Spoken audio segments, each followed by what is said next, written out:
에서 6장 13절부터 15절까지의 말씀을 가지고 기다림은 반드시 축복으로 귀결됩니다 라는 제목으로 하나님의 말씀을 묵상하겠습니다.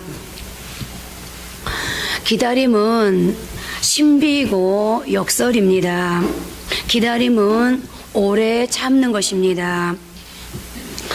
영어로 수동적이라는 뜻의 패시브와 열정이라는 의미의 패션은 참는다는 뜻을 지닌 라틴어 패티에서 나온 것으로서 오래 참고 기다린다는 것은 수동적인 느낌을 주지만 그렇지만 그 안에는 능동적인 열정이 함께 담겨져 있다는 것을 의미합니다. 아이를 잉태한 어머니는 기다립니다. 어떻게 보면 아이를 잉태한 어머니가 할 수 있는 것은 아무것도 없고 그냥 출산하기까지 그냥 기다려야만 하는 것처럼 보입니다. 그렇지만 그 사이 아이는 어머니의 뱃속에서 점점 성장하고 있습니다. 그리고 이것이 생명이라는 씨앗의 신비이고 기다림의 신비입니다. 우리는 빠른 속도에 집착하는 시대에 살고 있습니다. 모두가 다 속도 중독증에 걸려있는 사람들 같습니다.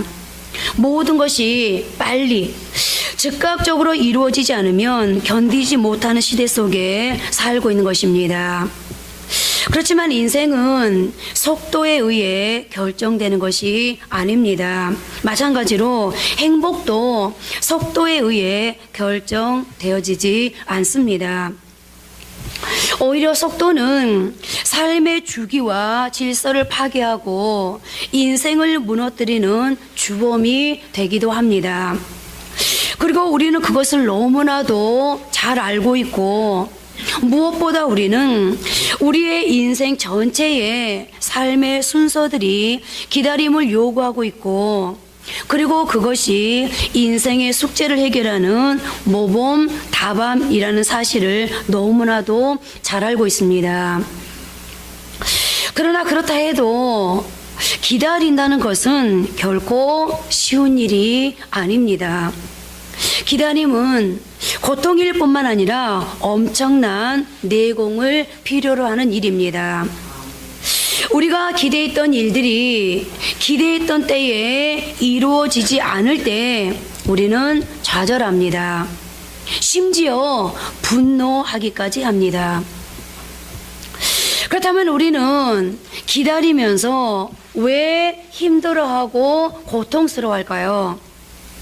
그 이유는 우리가 기다리는 동안 하나님이 조용히 일하고 계시다는 것을 보지 못하고 느끼지 못하기 때문입니다. 그래서 우리들 가운데는 기다림에 지쳐 낙심한 사람들도 있을 것입니다. 충분히 이해가 됩니다. 저도 그런 날들이 많았기 때문인데요. 그런데 이번 한 주 기도하면서 기다림은 하나님의 성품이라는 사실을 깨닫게 되었습니다. 그리고 기다림의 신비를 이해하지 못하고는 하나님을 알 수 없다는 사실도 깨닫게 되었는데요. 여러 성도들을 위해 기도하던 중에 하나님께서 이사야서 30장 18절 말씀을 주셨는데 이사야 30장 18절은 이렇게 기록되어 있었습니다. 그러나 여호와께서 기다리시나니 이는 너희에게 은혜를 베풀려 하심이요 일어나시리니 이는 너희를 공의히 여기려 하심이라. 대저 여호와는 정의 하나님이시라. 그를 기다리는 자마다 복이 있도다. 여기 이사야 30장 18절에는 그를 하나님을 기다리는 자가 복되도다 라고 말씀하고 있는데요. 그러면 어떤 하나님을 기다리는 자가 복되다는 걸까요? 그것은 두말할 것도 없이 하나님의 응답의 때, 내가 아니라 하나님이 일하시는 실현의 때, 성취의 때를 기다리는 자가 복되다는 것입니다. 그리고 저는 오늘 이 기다림의 은혜, 기다림의 축복을 가장 많이 누린 아브라함의 이야기로부터 본문의 설교를 풀어보려고 하는데요. 아브라함의 축복의 이야기는 하나님의 약속으로부터 출발합니다. 아브라함의 이름이 처음 등장하는 곳은 창세기 11장에 나오는 바벨탑 사건 이후로서 창세기 1장부터 11장은 인류 전체의 역사를 다루고 있습니다. 하나님은 사람을 만드시고 그에게 하나님이 만드신 모든 피조물을 다스리는 권세를 주셨습니다. 그런데 인간이 뱀에게 속아 죄를 범했고 그 죄가 극도에 달했을 때 하나님은 홍수를 통해 세상을 심판하셨습니다. 노아와 가족들만 남기고 모든 것을 멸하시고 새로운 하나님의 세상을 시작하셨습니다. 그러나 홍수 심판 이후에도 인간은 여전히 죄를 범했고 그 죄의 절정이 바벨탑 사건입니다. 그러므로 하나님은 또다시 바벨탑을 무너뜨리시고 언어를 혼돈케 하셨습니다. 그러나 심판 중에도 하나님은 은혜 베풀 사람을 찾으셨는데 그가 바로 아브라함입니다. 창세기 12장에서 하나님은 아브라함을 부르시고 그에게 놀라운 약속을 주셨습니다. 그 약속 안에 축복이 담겨 있었고 그 약속 안에 미래가 담겨 있었습니다. 그리고 그 축복의 내용은 창세기 12장 1절에서 3절에 다음과 같이 나와 있습니다. 여호와께서 아브라함에게 이르시되 너는 너의 고향과 친척과 아버지의 집을 떠나 내가 내게 보여줄 땅으로 가라. 내가 너로 큰 민족을 이루고 내게 복을 주어 내 이름을 창대하게 하리니 너는 복이 될지라. 너를 축복하는 자에게는 내가 복을 내리고 너를 저주하는 자에게는 내가 저주하리니 땅의 모든 족속이 너로 말미암아 복을 얻을 것이라 하신지라. 하나님께서 아브라함에게 하신 이 약속은 크게 두 가지로 압축할 수 있습니다. 하나는 약속의 땅, 즉 가나안의 약속이고 또 하나는 후손의 약속입니다.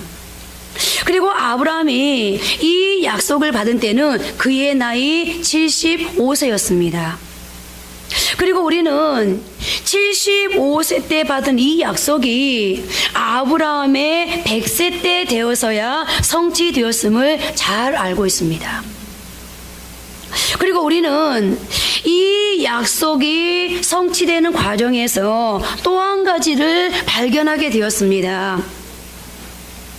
하나님의 약속은 끝까지 기다릴 줄 아는 사람을 통해 성취되어진다는 사실을 말입니다. 그리고 오늘 우리는 히브리서 6장 13절에서 15절에 기록된 후대가 밝힌 아브라함의 이야기를 보았는데요. 오늘 본문 히브리서 6장에서 가장 강조되는 것은 오래 참음입니다. 히브리서를 기록한 성경 기자는 그 당시 그때를 살아가는 그러나 고난 중에 있는 성도들에게 인내가 절실하게 필요하다는 것을 알았습니다. 그래서 히브리서는 무엇보다 인내를 강조하면서 오래 참기 위해서는 그냥 참아지는 것이 아니라 좋은 모범을 본받으라고 권하면서 이렇게 말씀하고 있는 것입니다. 히브리서 6장 11절 12절입니다. 우리가 간절히 원하는 것은 너희 각 사람이 동일한 부지런함을 나타내어 끝까지 소망의 풍성함에 이르러 게으르지 아니하고 믿음과 오래 참음으로 말미암아 약속들을 기업으로 받는 자들을 본받는 자 되게 하려는 것이니라. 우리는 이 말씀 속에 담긴 언어들을 유심히 잘 살펴보면서 묵상해 볼 필요가 있는데요. 먼저는 오늘 히브리서 6장 11절 12절에서 어떤 단어로 오래 참음을 시작하고 있습니까? 끝까지라는 단어입니다. 끝까지. 이 단어는 기다림과 밀접한 관계가 있는 말로서 기다릴 때는 끝까지 기다려야 한다는 것입니다. 그리고 그 다음 단어가 소망이라는 단어로서 소망도 기다림과 관련된 단어입니다. 즉 기다림 안에는 소망이 담겨 있다는 것입니다. 소망은 장차 일어날 것을 미리 기대하는 것입니다. 그리고 그 다음 믿음이라는 단어가 나옵니다. 믿음이 없으면 기다릴 수 없습니다. 그리고 믿음과 함께 짝을 이루고 있는 단어가 바로 오래 참음이라는 단어입니다. 그리고 이 모든 것을 붙잡고 있는 단어가 약속이라는 단어입니다. 끝까지라는 단어, 그리고 소망이라는 단어, 믿음이라는 단어, 오래 참음이라는 단어를 아울러서 연결시켜주는 단어가 바로 약속이라는 단어라는 겁니다. 무슨 말입니까? 하나님의 약속을 붙잡고 끝까지 소망을 품고 기대하면서 믿음을 가지고 인내하라는 것입니다. 그리함으로 그 약속들을 기업으로 받으라는 것인데요. 그러면서 그 훌륭한 본보기로 아브라함을 소개하고 있는 것입니다. 오늘 본문을 다시 한번 보십시오. 하나님이 아브라함에게 약속하실 때에 가르쳐 맹세할 자가 자기보다 더 큰 이가 없으므로 자기를 가르쳐 맹세하 이르시되 내가 반드시 너에게 복주고 복주며 너를 번성하게 하고 번성하게 하리라 하셨더니 그가 이같이 오래 참아 약속을 받았느니라. 오래 참아서 약속을 받았느니라. 오래 참았더니 약속이 성취되었느니라. 하나님은 스스로 맹세하시면서 아브라함에게 약속하셨습니다. 그리고 아브라함은 그 약속을 받았고 그 약속을 믿었습니다. 그리고 오래 참아 하나님이 약속하신 것을 기업으로 받았습니다. 그런데 우리가 여기서 기억해야 할 사실이 있습니다. 아브라함이 오래 참는 과정에서 때로는 그도 실패하는 실패의 사람이었다는 것입니다. 그렇지만 그는 그 실패에 머무르지 않고 실패를 딛고 서서 믿음의 사람, 축복의 사람, 약속의 성취의 사람으로 기결되는 인생의 아름다운 결론을 내릴 수 있었는데요. 그렇다면 오늘 우리가 하나님의 축복을 받는 축복의 사람으로가 아닌 실패하고 있는 이 현실, 이 상황을 이겨내고 약속의 성취를 받는 하나님의 축복의 사람으로 기결되는 인생으로 살기 위해서 우리는 과연 어떻게 해야 할까요? 축복으로 기결되는 그런 인생으로 결론 짓기 위해서 오늘 여러분은 이 자리에 와 계십니다. 그렇다면 과연 우리는 어떻게, 오늘 히브리서 기자는 아브라함이 그런 사람이었다는 것을 우리에게 제시해주고 있는데 오늘 우리는 아브라함에게서 과연 어떤 비밀들, 어떤 키워드를 배우고 들어가야 될까요? 첫째, 조급함이 이스라엘을 만들어낸다는 사실을 알아야 합니다. 하나님의 약속은 우리의 생각보다 더디 성취될 때가 있습니다. 그런 까닭에 조급하면 안 됩니다. 하나님은 아브라함에게 약속을 주셨지만 그 약속을 당장 이루어 주시지는 않았습니다. 그래서 아브라함은 시험에 들었습니다. 기다리지 못하고 조급해진 나머지 그가 만들어낸 것이 이스마엘입니다. 하나님께서 약속하신 아브라함의 후손은 아브라함과 사라 사이에서 태어난 아들을 통해 성취되는 것이었습니다. 이것이 하나님의 섭리였고 하나님의 계획이었고 하나님께서 아브라함에게 주신 약속이었습니다. 그런데 조급해진 아브라함이 그의 아내 사라가 제공한 하갈과 더불어 동침해서 이스마엘을 만들어냅니다. 그리고 하나님은 아브라함이 만들어낸 이스마엘을 기뻐하지 않으셨습니다. 이스마엘은 아브라함이 만든 불신의 열매였고 그의 불신은 조급함에 뿌리를 두고 있었습니다. 성경에 보면 이 조급함 때문에 하나님께 싫어 버림받은 또 한 사람의 이야기가 나옵니다. 바로 사울 왕이 그 주인공인데요. 사무엘상 13장에 보면 블레셋 사람들이 이스라엘과 싸우려고 모였는데 병거가 3만이요 마병이 6천이요 백성은 즉 싸움에 투입된 군인이 해변에 모래같이 많더라라고 블레셋 군대의 진영을 밝히고 있습니다.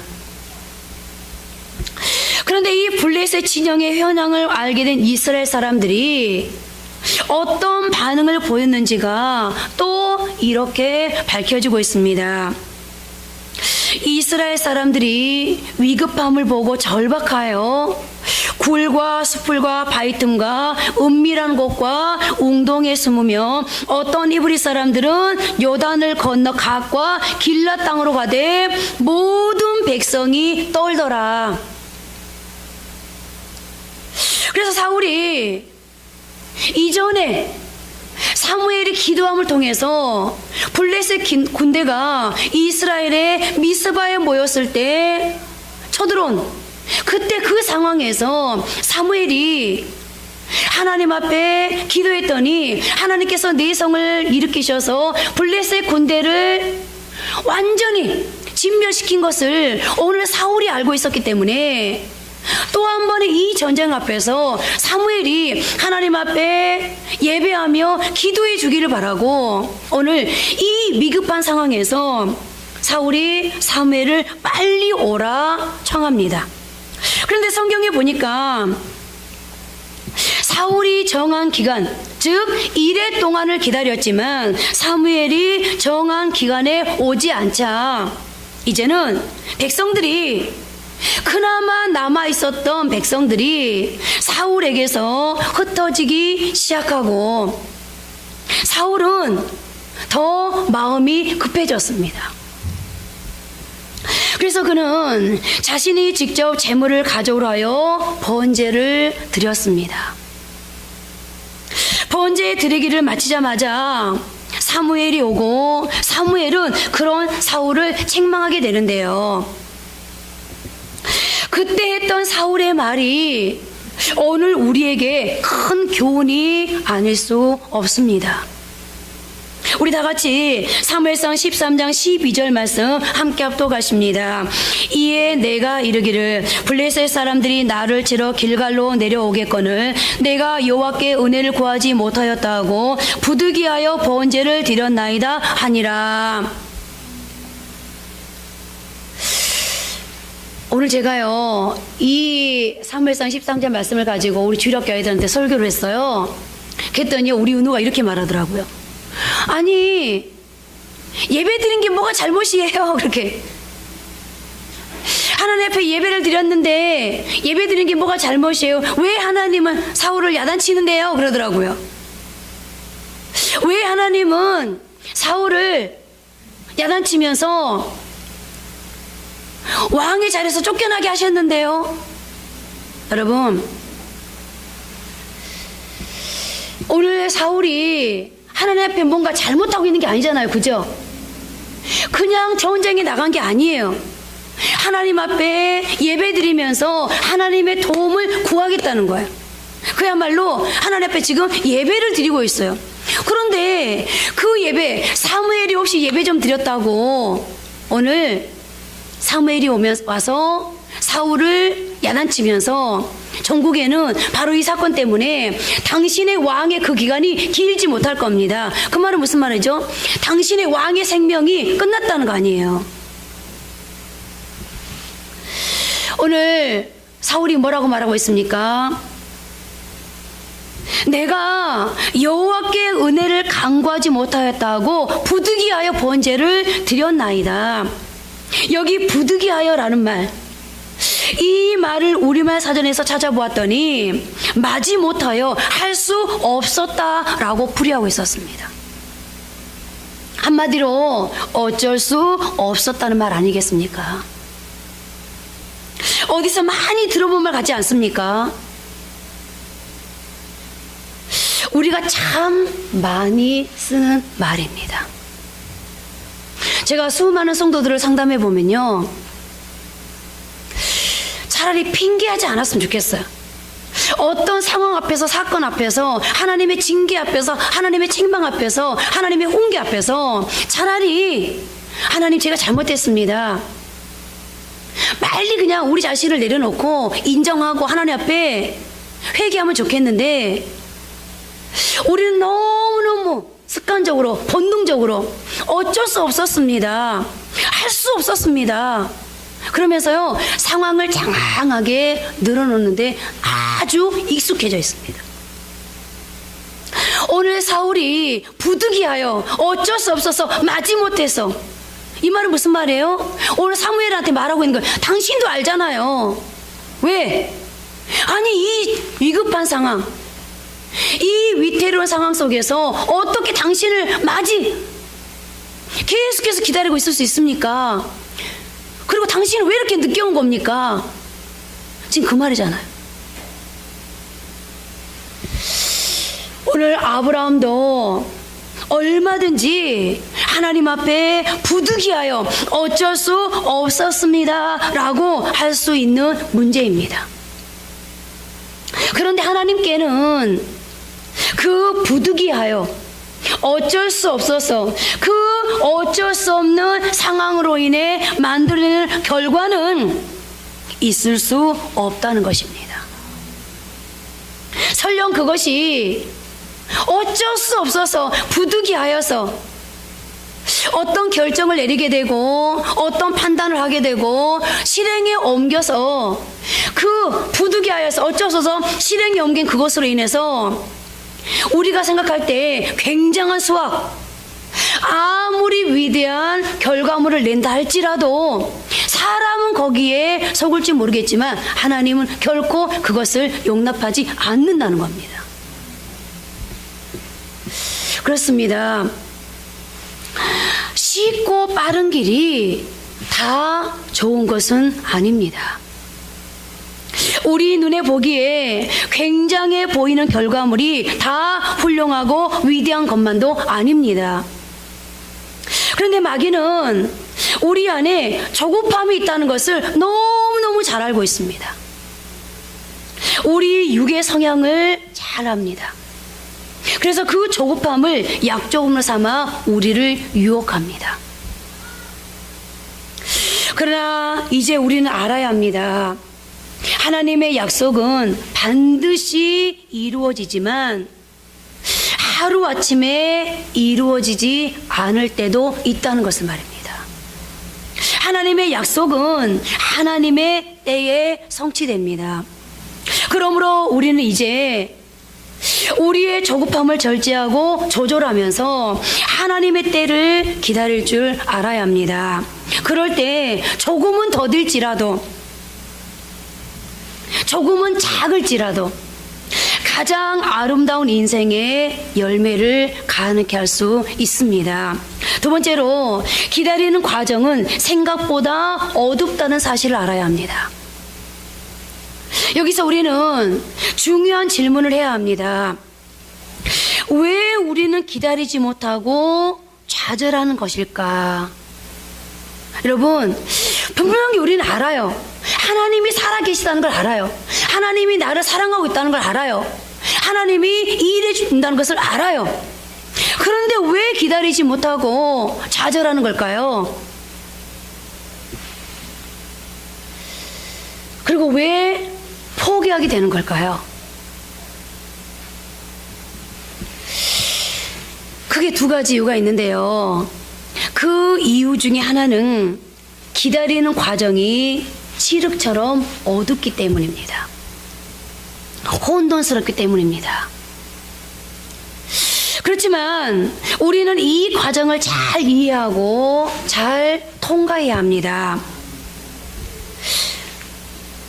스몬크 키드라는 사람은 기다림이라는 책에서 계란이 부화하는 과정을 통해 이 사실을 잘 설명해 주고 있는데요. 계란은 부화를 통해 병아리가 된다. 부화한다는 것은 발육에 필요한 조건을 조성한다는 뜻이다. 그 조건이 무엇일지 궁금했다. 그때 퍼뜩 깨달았다. 어둠이었다. 모든 생물은 어둠 속에서 부화한다. 비로소 나는 내가 처한 어둠이 거룩한 어둠임을 알았다. 나는 뭔가 새로운 것을 부화하고 있었다. 새 생명이 자라 출현할 때마다 그 과정에 어둠이 꼭 필요하다. 번데기 안에 애벌레든 땅속의 씨앗이든 태내의 아이든 영혼 안에 참자든 모두 어둠 속에서 기다리는 시간이 있다. 여러분, 새 생명을 잉태하고 출산하는 과정을 생각해 보십시오. 어린 생명은 어머니의 태 안에서 성장합니다. 그런데 그 어머니의 태는 어둡습니다. 세상이 나오기 전에 어린 생명은 어머니의 태 안에서 어둠을 통과해야 합니다. 아브라함과 사라도 하나님의 약속을 잉태하고 낳기까지 어둠을 통과해야만 했고, 의심과 회의라는 인생의 어두운 터널을 통과해야만 했습니다. 그러나 그런 과정을 통해서 그들의 믿음은 점점 견고해졌습니다. 자라나고 있었던 것입니다. 멈춰 있었던 것이 아닙니다. 그렇습니다. 믿음의 사람 아브라함처럼 우리에게도 회의가 찾아올 수 있습니다. 그렇지만 낙심해서는 안 됩니다. 그 이유는 회의의 과정을 통과하지 않고는 우리의 신앙이 확고해질 수 없기 때문인데요. 우리가 조급함으로 쓰러지는 또 하나의 이유, 그것은 바로 기다리는 중에 하나님이 일하고 계심을 보지 못하기 때문입니다. 다시 말씀드리면 이 고난의 시간, 이 어둠의 시간이 무의미하다고 느끼기 때문입니다. 아무런 변화가 없다고 생각하기 때문에 견딜 수가 없는 것입니다. 여러분, 이전에도 말씀을 드렸습니다만 요셉이 감옥에서 술 맡은 관원장의 꿈을 해석해 주었는데, 그리고 자신을 탄원해 줄 것을 기다렸는데, 그런데 그 관원장은 요셉을 무려 2년이나 잊어버렸습니다. 그리고 이제 곧 감옥에서 나가리라 기대했던 요셉에게 그 2년이란 시간은 여러분들의 입장하고 대입시켜 생각해 보십시오. 너무너무 길고 지루하고 단조롭고 평범하고 그야말로 천천히 흘러가는, 겉으로 보기에는 아무 일도 일어나지 않는 참으로 고통의 시간이었을 것입니다. 그러나 여러분, 정말로 요셉에게 그 시간이 의미 없는 고통의 시간이기만 했습니까? 지금 여러분들에게 너무나도 천천히 흘러가는 것 같은 답답한 이 시간이 100% 무의미한 그런 시간이기만 할까요? 오늘 요셉에게는 그 시간이 결코 무의미한 시간은 아니었습니다. 적어도 하나님은 감옥 바깥에서 열심히 일하고 계셨습니다. 바삐 움직이고 계셨습니다. 무슨 일을 하셨습니까? 바로로 하여금 꿈을 꾸게 하셨습니다. 그리고 그 꿈 때문에 범민케 하셨습니다. 그 꿈을 아무도 해석하지 못하게 하셨습니다. 그러므로 관원장으로 하여금 잊었던 요셉을 기억하게 하셨습니다. 무슨 말입니까? 하나님께서 왕성하게 일하고 계셨다는 것입니다. 요셉은 움직이지 않고 감옥에 가만히 있는 것 같았지만, 아니 혼란의 격동기를 보내고 있는 것처럼 보였지만, 그러나 요셉이 평생을 힘쓰고 애써도 할 수 없는 일들을 하나님께서는 완벽하게 세팅하고 계셨습니다. 그러므로 이제 우리가 이 기다림에 대한 말씀을 드리면서 반복해서 기억해야 할 메시지가 있습니다. 우리가 기다리는 동안에도 하나님은 우리를 위해, 나를 위해 일하고 계신다라는 이 사실을 말입니다. 오늘 여러분, 우리는 이 사실을 가슴 깊이 새겨야 합니다. 그렇습니다. 약속을 받고 그것이 성취되는 과정에서 꼭 필요한 것이 기다림입니다. 그 과정은 수동적으로 보이지만, 아무것도 안 하고 있는 것처럼 보이지만, 사실은 그 기다림 속에 엄청난 일들이 벌어지고 있음을 알아야 합니다. 마치 태 안에 있는 생명이 어두움 가운데서 기다리는 중에 열정적으로 성장하고 있는 것과 같이, 요셉이 감옥에서 어둠의 시간을 기다리는 동안 하나님께서 열정적으로 일하시는 것과 같이, 정말 엄청난 일들이 나의 영역 바깥에서 이루어지고 있다는 것, 설령 내가 지금 이 혼란의 격동기, 어두움 가운데 있다 할지라도 그 어두움 가운데 아침 햇살이 만들어지듯이 내 삶에도 하나님의 놀라우신 새 삶의 작업이 세팅되어지고 있다는 사실을 여러분 오늘 믿고 들어가실 수 있기를 바랍니다. 이제 세 번째로, 바랄 수 없는 중에도 바라고 기다리면 이삭을 얻게 됩니다. 아브라함은 한때 넘어졌지만 아주 쓰러지지는 않았습니다. 그는 하나님의 도우심으로 다시 일어나는데요, 하나님은 아브라함의 나이 99세에 다시 찾아오셔서 그에게 75세 때 주셨던 약속을 상기시켜 주십니다. 창세기 17장 1절 2절입니다. 함께 합독하십니다. 아브라함이 99세 때에 여호와께서 아브라함에게 나타나서 그에게 이르시되, 나는 전능한 하나님이라. 너는 내 앞에서 행하여 완전하라. 내가 내 언약을 나와 너 사이에 두어 너를 크게 번성하게 하리라 하시니. 다시 하나님께서 아브라함에게 믿음을 공급해 주시면서 하나님 자신을 전능하신 하나님이라는 사실을 확인시켜 주고 있습니다. 계속되는 창세기 18장 14절 한번 답독하십니다. 여호와께 능하지 못한 일이 있겠느냐. 기한이 이를 때 내가 내게로 돌아오리니 사라에게 아들이 있으리라. 오늘 이 말씀을 통해서 아브라함의 믿음은 다시 강해지는데요, 여러분, 오늘 저와 여러분 역시도 이 말씀을 붙들고 다시 믿음이 강해질 수 있기를 바랍니다. 그렇습니다. 그는 다시 한번 일어납니다. 실패했지만, 무너졌지만, 조급함 때문에 이스마엘을 만들어내기는 했지만, 그러나 그는 다시 믿음의 용장으로 일어섰습니다. 바랄 수 없는 중에 바라는 믿음으로 승리하는 그런 사람이 되어지는데요, 그리고 후세가 이런 아브라함의 믿음을 어떻게 평가하고 있는지 로마서 4장 19절부터 22절까지 말씀에서 이렇게 밝히고 있습니다. 그가 백세나 되어 자기 몸이 죽은 것 같고 사라의 태가 죽은 것 같음을 알고도 믿음이 약해지지 아니하고 믿음이 없어 하나님의 약속을 의심하지 않고 믿음으로 견고하여져서 하나님께 영광을 돌리며 약속하신 그것을 또한 능히 이루실 줄을 확신하였으니.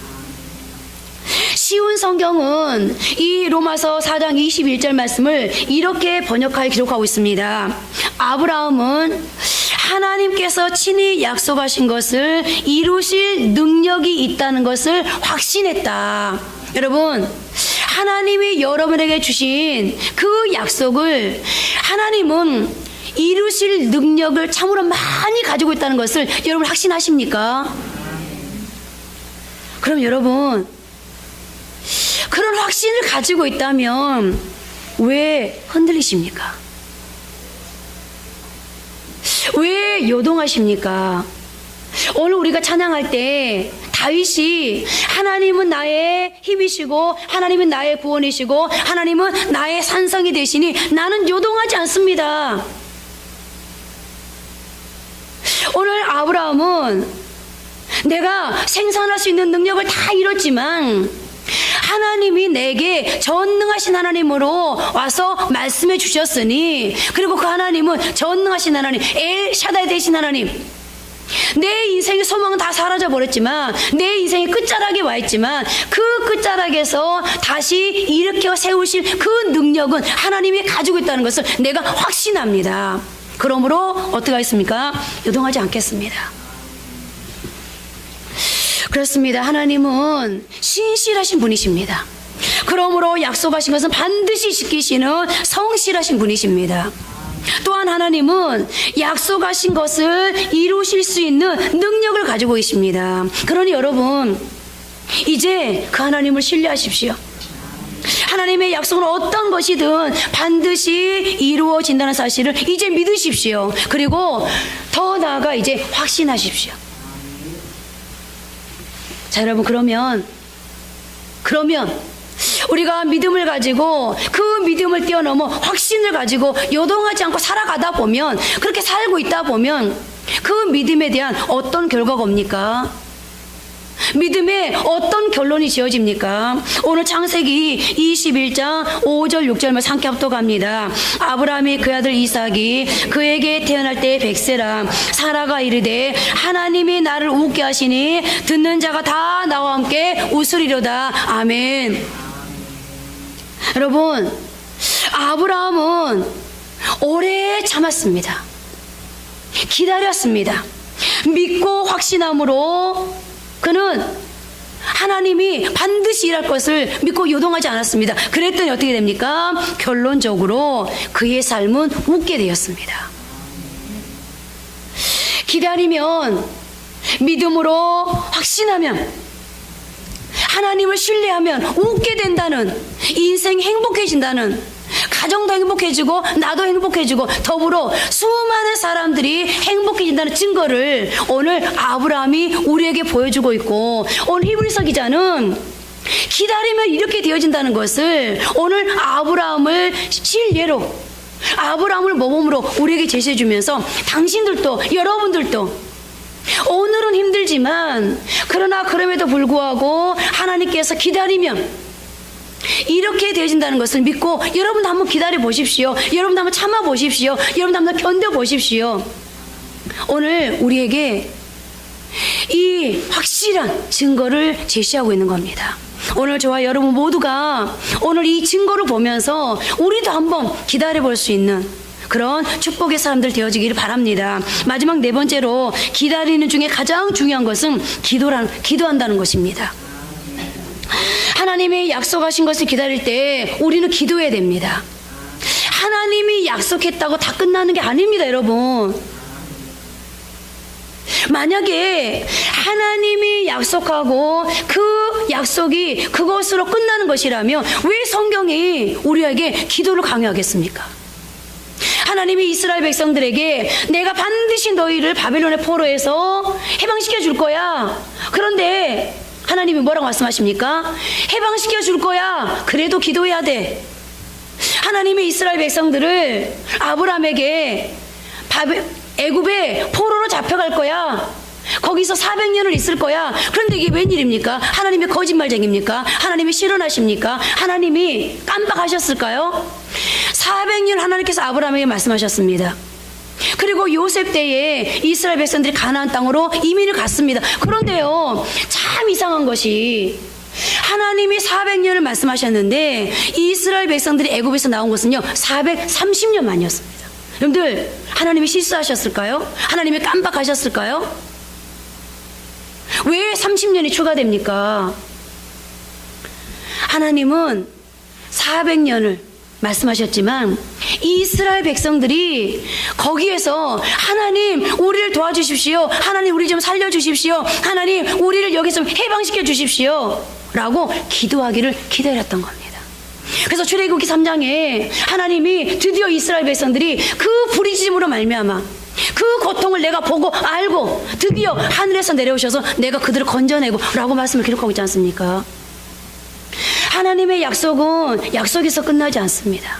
반드시 그 약속을 부여잡고 그 약속의 씨앗이 발화되어지고 그리고 성장해서 열매를 맺기까지 뭐 해야 돼요? 물 주고 거름 줘야 돼요. 무엇으로 물 주고 기름 줘야 돼? 거름 줘야 돼요? 기도로. 계속해서 기도로 성장을 시켜야 합니다. 그래서 요한복음 15장 7절에서 주님은 이렇게 말씀합니다. 너희가 내 안에 가고 내 말이 너희 안에 가면 무엇이든지 원하는 대로 구하라. 그리하면 이루리라.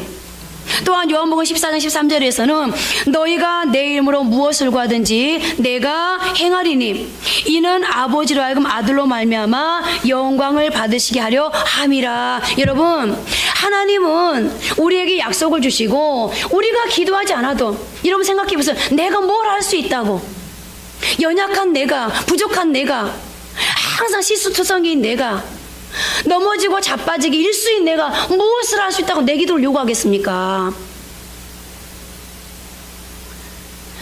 오늘 약하지만 부족하지만 하나님이 진짜 원하는 그 하나님의 키포인트 기도가 무엇인지도 모르고 그냥 중얼중얼 아래지만 그럼에도 불구하고 내가 기도할 때 하나님이 들으시고 그리고 어떻게 하겠다고요? 그 기도를 통해서 하나님께서 영광을 받으시게 하려 함이라. 우리의 그 기도를 통해서 하나님께서 영광을 받으시겠다는 겁니다. 그렇습니다. 아브라함은 믿음의 사람이었습니다. 기도의 사람이었습니다. 그는 인내의 사람이었습니다. 그러므로 그는 하나님께 영광을 돌려드리는 축복의 사람으로 살 수 있었습니다. 이제 말씀을 맺겠습니다. 하나님의 약속은 여러분 씨앗과 같습니다. 그 씨앗을 품고 조급하지 아니하고 그리고 이 씨앗이 자라는 과정 속에서 반드시 필수적으로 어둠이 뒤따를 것이라는 것을 인정하고, 그러나 그럼에도 불구하고 기다리면 내게 이삭이라는 열매가 있을 것을 믿으면서 기도하다 보면 여러분 반드시 그 씨앗이 우리 안에서 계속해서 자라가고 있을 것입니다. 그리고 어느 순간에는 축복의 열매로 우리 가운데 귀결되어질 것입니다. 지금 이 순간에도 하나님은 우리를 위해 일하고 계시고 우리를 돕고 계십니다. 우리가 해야 할 일은 오직 하나님을 신뢰하는 것입니다. 어둠을 품고 그 어둠 중에 일하신 하나님을 신뢰하는 것입니다. 그러면 정녕 하나님의 때에 하나님의 방법으로 약속하신 그것을 성취하실 것입니다. 이제 여러분 앞에 있는 하나님의 축복하는 그 축복의 때를, 그 즐거움의 때를 바라보고 기대하면서 한 번 더 기다려볼 수 있기를 바랍니다. 그래서 축복의 사람으로 기결되어지는 그런 인생의 결론을 내릴 수 있는 저와 여러분 모두가 되어지기를 다시 한번 주님의 이름으로 축복합니다. 이제 기도하겠습니다. 반드시 내가 너를 축복하리라 하나님은 우리에게 약속하고 있습니다. 그러기 위해서 우리는 어떻게 되겠습니까? 이제 우리의 저급함을 버려야 합니다. 속지 말아야 합니다. 부득이하여 어쩔 수 없어서 내가 하나님의 뜻을 거역했지만, 그런데 하나님 뜻을 거역했지만 이스마엘이 있지 않습니까? 이삭보다 훨씬 더 훌륭한, 이삭보다 훨씬 더 늠름한, 이삭보다 훨씬 더 큰 일을 해낼 것 같은 이스마엘이 있지 않습니까? 여러분 여기에 속으면 안 됩니다. 조금은 더디더라도, 조금은 작더라도 하나님께서 우리에게 하나님이 친히 일할 때까지 기다려야 합니다. 더 나아가 우리는 하나님의 때가, 하나님의 일이 성취될 때까지는 어둠을 통과해야 된다는 것을 인정할 수 있어야 합니다. 그러나 이 어둠을 통과하면 반드시 하나님은 내게 웃음, 행복, 이삭을 열매를 줄 거라는 것을 확신해야 합니다. 그리고 기도해야 합니다. 오늘 말씀을 생각하면서 하나님, 제가 그동안에 기도하지 못했습니다. 기다리지 못했습니다. 오히려 두려워했습니다. 그러면서 내 방법으로, 그리고 마귀에게 늘 마귀와 동역하면서 살았습니다. 이제 오늘 말씀을 기억하면서 기다려 보겠습니다. 인내해 보겠습니다. 하나님의 때를 맡겨 보겠습니다. 이 시간 우리 간절하게 주여 한번 부르면서 이제 우리의 기다림이 축복으로 기결되어지고 우리의 믿음이 하나님의 놀라우신 축복의 열매로 결론 지어지기를 소망하면서 주여 한번 부르면서 기도합니다.